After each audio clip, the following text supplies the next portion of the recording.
What's going on, everyone? Is the Derf, and in today's video I'm busting out Crown of Tempests and pairing it with Praxic Blade and putting it on the Prismatic Warlock for a fan favorite concoction that also features one of the best weapons this season. Well, not one of the best, it is the best. The Praxic Blade is second to none right now in just about every activity I'm using it in and virtually every build. And with the melee spam power of Crown of Tempests, we're going to be able to proc Transcendence constantly, have 100% ability uptime.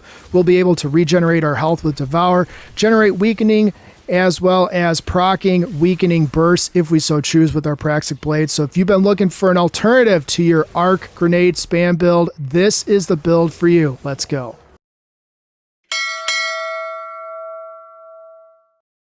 Started on our Praxic Tempest Prismatic Warlock build. Our super of choice is going to be Storm Trance. Chain arc lightning from your hands to electrify targets and devastating streams of arc light that intensify over time. Casting Storm Trance creates a jolting shockwave underneath you. You can also teleport forward, consuming a small amount of super energy. If you haven't picked up Crown of Tempests in a while or you haven't ever used it, Storm Trance gets extended a very long time when you have Crown of Tempests on.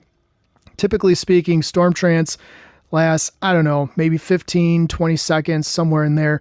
But with Crown of Tempests, it's going to last a lot longer. In fact, regularly when I use this, I end up running out of enemies to mow down and instead end up focusing on the one champ, major, and or boss that's around me until it's completely over. For abilities, we're going to go with Phoenix Dive. I prefer the Burst Glide. Arcane Needle is needed absolutely 100% for this because Arcane Needle can stack up to 3 times, and we are going to be using our melee that often, if not more. For the grenade, it's kind of up to you. I like the Threadling Grenade. You can use the Storm Grenade. Really, any of these grenades are going to be beneficial for you in some way, shape, or form, but the Threadling Grenade is the easiest one to just chuck out there. They track towards the target. You don't have to be accurate or anything, but obviously, you know, everyone's favorite is probably going to be Storm Grenade.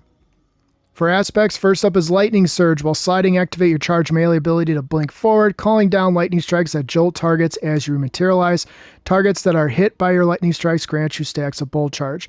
You will be regularly receiving and discharging max stacks of bolt charge simply by just using Lightning Surge. Yes, it'll be a little bit of a learning curve to switch out of the Praxic Blade to proc Lightning Surge, and with all the grenade builds, you don't see a lot of Lightning Surge being used. But I'm promising you, this is the way to go for this build, and Lightning Surge obviously is going to give you a ton of damage, and it stacks with your melee, so you can focus in on that.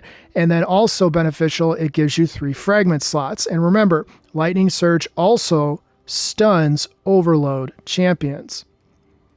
Next up is going to be Feed the Void. Defeat a target with any ability to activate Devour. Your Devour effects are improved, restoring additional health and grenade energy. You will be able to extend Devour by just simply getting kills. So whether you're getting kills with your super, your charge melee, or even the Threadling Grenade or whatever grenade that you have, doesn't matter. You proc Devour and you get grenade energy back. And of course, what's most important in any build is getting your health refunded back to you rapidly. For Fragments, first up is Facet of Purpose. Picking up an Orb of Power grants us Bolt Charge. This is going to be extremely important because, as is customary with running anything that is arc-centric, even a prismatic build, you want to be getting and receiving Bolt Charge on a regular basis so that you can discharge max stacks of Bolt Charge, which calls down lightning at the target's location. Next up is going to be Facet of Balance. Rapidly defeating targets with light damage grants melee energy. Rapidly defeating targets with darkness damage grants grenade energy. Now, this one might be up for a little bit of a debate because I'm going to be switching between my primary and my energy weapon. I do think Facet of Balance is needed on this, but you could make an argument if you didn't want that to put on Facet of Grace. Next up is going to be Facet of Awakening. Rapidly defeating targets with light or darkness damage or super final blows generates an elemental pickup of the matching damage type. With this build, we are going to be generating ionic traces like crazy. We also occasionally will spawn a tangle. And then if you are popping Transcendence, which will happen very often with this build, you could also see maybe a Void Breach or a Stasis Shard or 2. Next up is going to be Faceted Protection. While surrounded by combatants, you are more resistant to incoming damage. While Transcendent, the effect is increased. This is very necessary when you're dealing with a up-close and personal charged melee attack. And it's only going to get more crazy when we pop our Transcendence, which I'll go over in a little bit.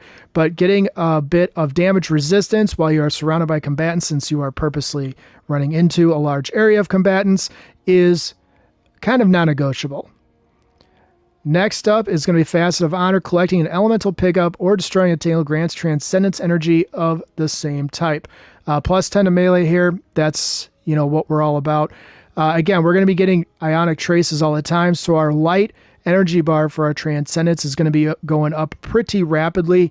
You could also make an argument here to put on Facet of Dawn. The only benefit, or the only downside, I should say, I don't know why I was about to say benefit, but the only downside is you get a minus 10 to melee, and to be perfectly honest, the Radiant, in my opinion, doesn't last as long. We also don't really need to proc Radiant to stun barrier champs because we have our Praxic Blade.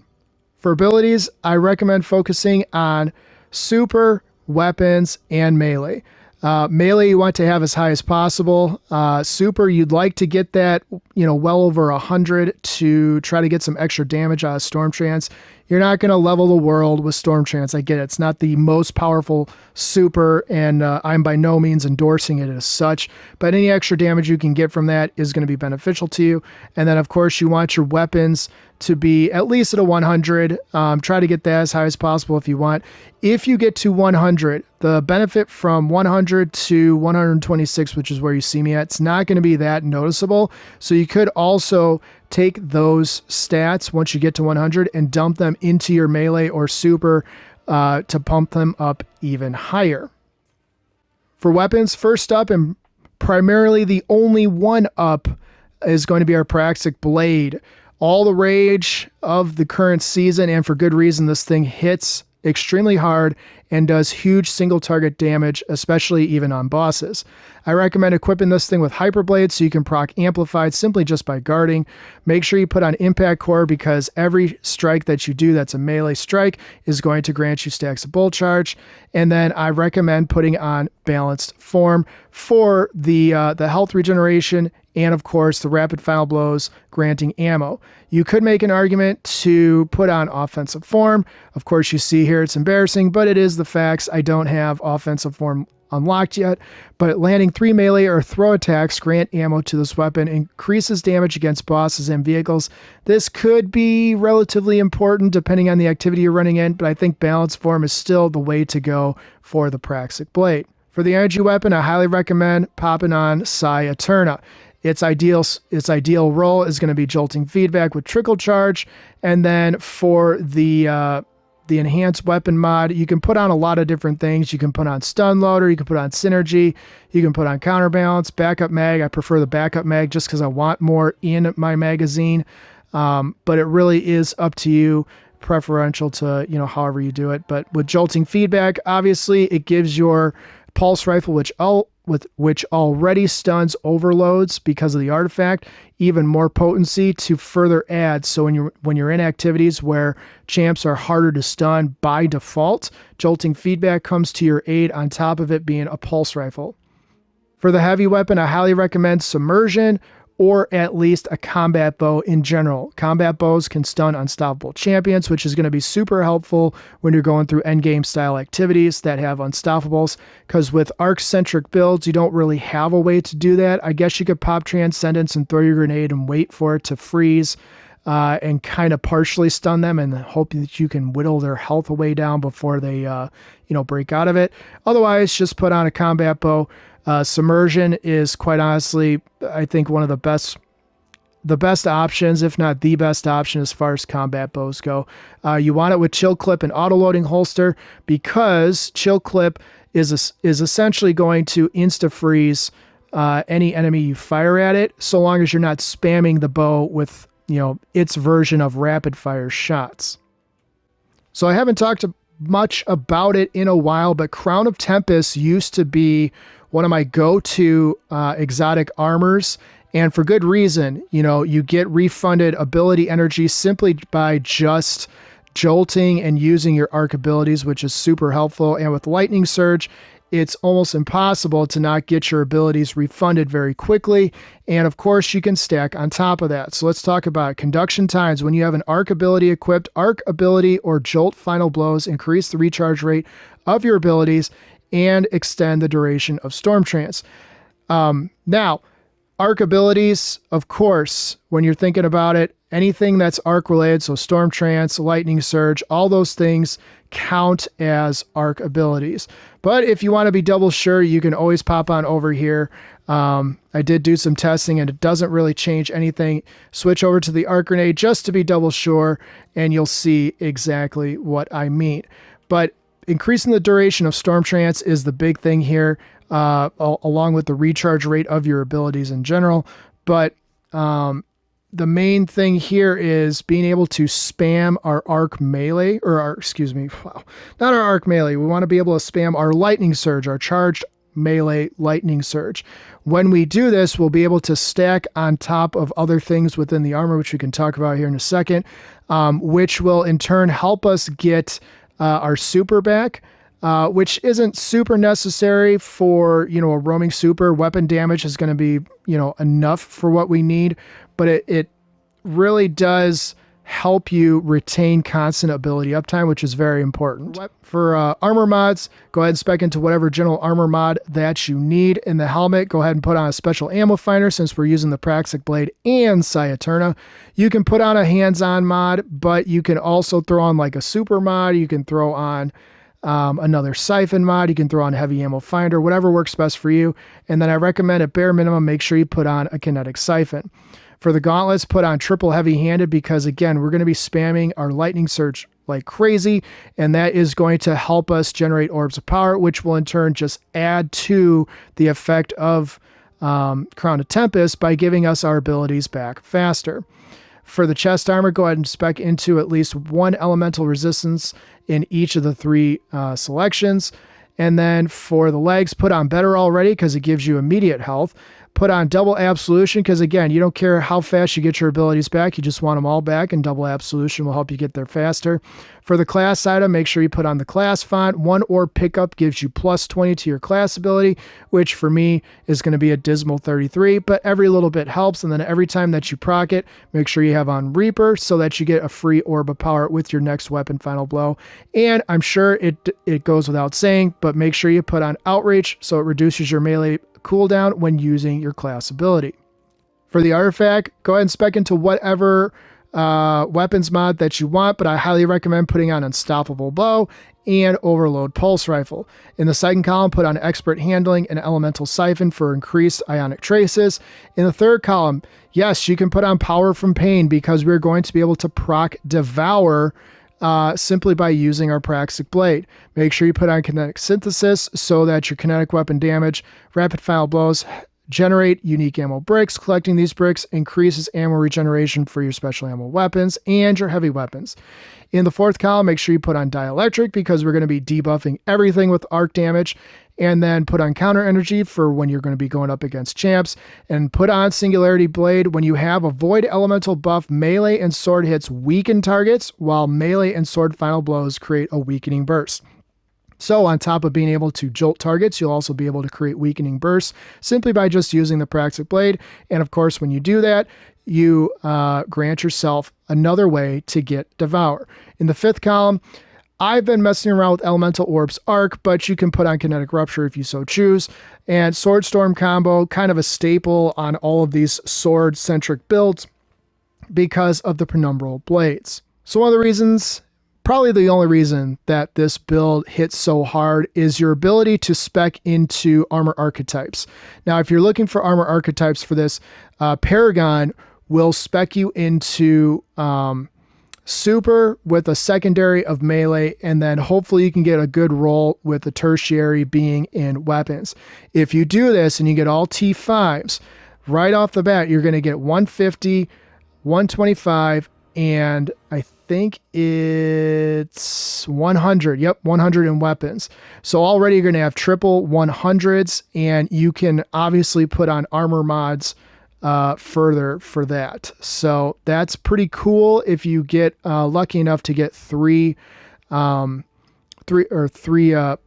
stat rolls in super, melee, and then obviously the question mark is going to be if you get it in weapons or not. But if not, that's what the armor mods are for. But again, one of the reasons that this build works so well is it's quick in and out. It's a very malicious style gameplay. Yes, your Praxic Blade is up close and personal, but your Lightning Surge allows you to, quick run into a group of enemies, call down a bunch of Lightning Strike, and then run away and start attacking with your Praxic Blade if you so choose.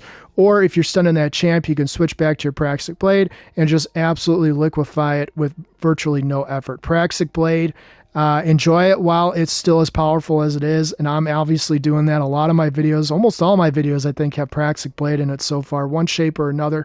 This one does stow it occasionally quite a bit more than other builds because you can't activate your Lightning Surge with Praxic Blade. So for those of you who are about to get in my comments and say, Durf, I'm not going to switch out of Praxic Blade to do my charge melee every single time, that's fine, but it literally takes less than 10 milliseconds to switch back. And I found that because you are amplified, you switch in and out of your weapons even faster. So even though you might think that you have to pull the sword out, wait for it, the laser or the light to emit from it, you can start attacking literally right away, and all you're doing is stacking damage on top of damage, and every kind of damage you do is just giving you gobs of your super back. So you'll be able to proc your super very quickly and very rapidly, as well as pretty much every enemy encounter in any strike and or GM that you might find yourself in. You're not going to be hurting for your super. You're going to have it pretty much on tap.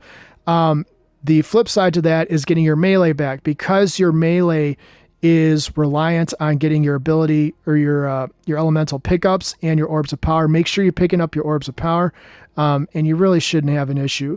Throw your charge melee, pull out the Praxic Blade, throw your super, and then, oh, by the way, if that wasn't good enough, you'll have Transcendence pretty much ready to proc at any given time, which is super useful if you have burned through your melees, because it instantly recharges all three of them.